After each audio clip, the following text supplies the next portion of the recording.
Clark, head of Clayco Construction, in the show last week talking about why Centene, which had second quarter profits of like $16 billion, needs tax increment financing to build part of their world headquarters right here in Clayton. Brenda Talent, CEO of the Show Me Institute, joins us here once again. Good morning, Brenda Talent. Good morning, McGraw. So you've been the one been ringing the bell on the Centene project. You heard the interview. What are your thoughts?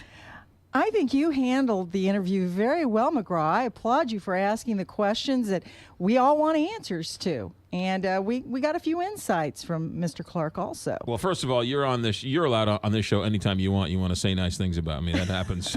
So not very often here. So that's good. What I found interesting was it was almost like he, in that clip, why are you doing this? Well, for the shareholders. It's all about the shareholders. Well, exactly. And it should be about the shareholders for Centene. They're not out there trying to make a profit for the taxpayers. They're there to make a profit for the shareholders. And what I would say is, just as they need to look out for their shareholders' best interests, we need our elected officials to look out for the best interests of the taxpayers. And so, they should take a page from the Centene playbook when they consider these proposals. The other thing I'm going to add, which I thought was very interesting, is that when he talked about they were just getting a discount, when he talked about the tax benefits, we're just getting a small discount, which over the course of the project would amount to about $78 million. Right. We're not getting a tax break. We're just getting a discount. Right. But for most people, if they looked at that, they would go, oh, that's a tax cut. Right. You're not getting a tax cut. You're right. Yeah, no. It's amazing to me, again, all the things we brought up. Hey, you're building a building and you're only going to half occupy it. Correct. You're going to rent it out for other, and I asked him, I said, well, what aren't you putting the other buildings at a disadvantage in Clayton? Well, we're all sold out in Clayton. There is no more room in Clayton. Well, then why do you need a subsidy? Exactly. You followed up with all the correct questions, McGraw. Go ahead, I'm sorry. I was just going to say, because part of this issue is, as you saw, listen to his answers carefully, it is about what Centene wants to achieve. And he talked about the fact that it didn't make sense for them to build without these subsidies. Basically, he's saying we want a bigger return on our investment. Right. So do I. So where do I go?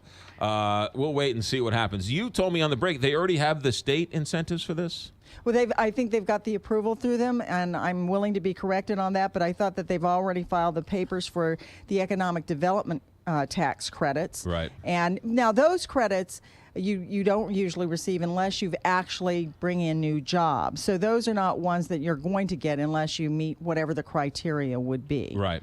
All right, that's one. Also, Chinook's announced that they are banning all solicitation. That means the Salvation Army, Santa Clauses and the Girl Scouts and everybody else when you go on your Sunday afternoon supermarket romp. What are your thoughts on that? Well, of course, it's their property, although some of their property has been subsidized by TIF. Yes. But let's remember that when we talk about these tax subsidies, it doesn't convert private enterprise to public enterprise.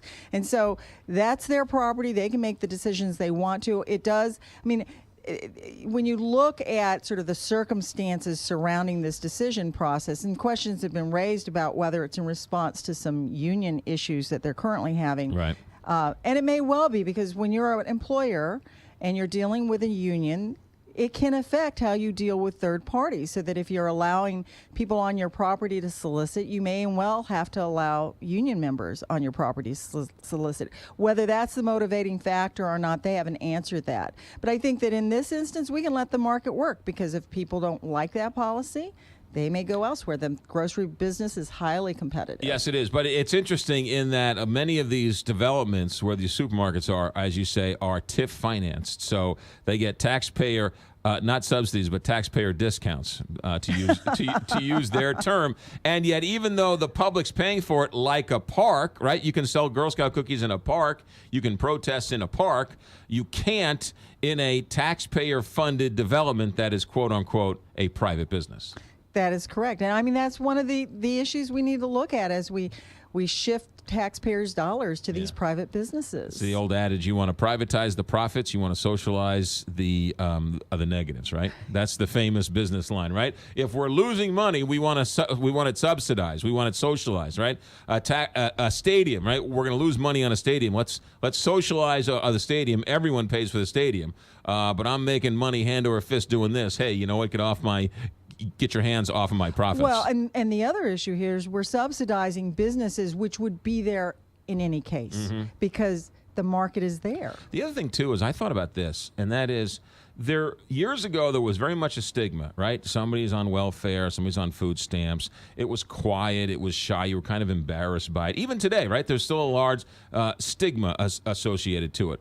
But with these corporations, they are not shy about doing the exact same thing, right? What's worse, somebody who has trouble feeding their kids in a situation that they find themselves in, or a CEO of a major billion-dollar corporation demanding and basically holding everyone hostage for tax subsidies. Well, and we have our political classes to thank for this because they're the ones who've developed the legislation that allows this type of game playing. And we've all heard them cry, well, if we don't do it, then other states are doing it. We will lose business. You know, it might be interesting to try a new economic experience, and that is reduce taxes for everyone, right, and make it easier to start and operate a business. Well, Florissant, right? Florissant said, thank you, Walmart. We're not going to give you 1 ounce of TIF. And guess what? They still built a Walmart up there. They sure did. Holy they? mackerel. What are the odds? We're not going to do it unless we get taxpayer funds. Well, all right. See you later then. Okay, never mind. We'll build it there. The marketplace works. That's right. Brenda Talent, CEO of the Show Me Institute. You're off on vacation. Have a good trip, and we'll see you when you get back. You sure will, McGraw. 843, Big 550, KTRS.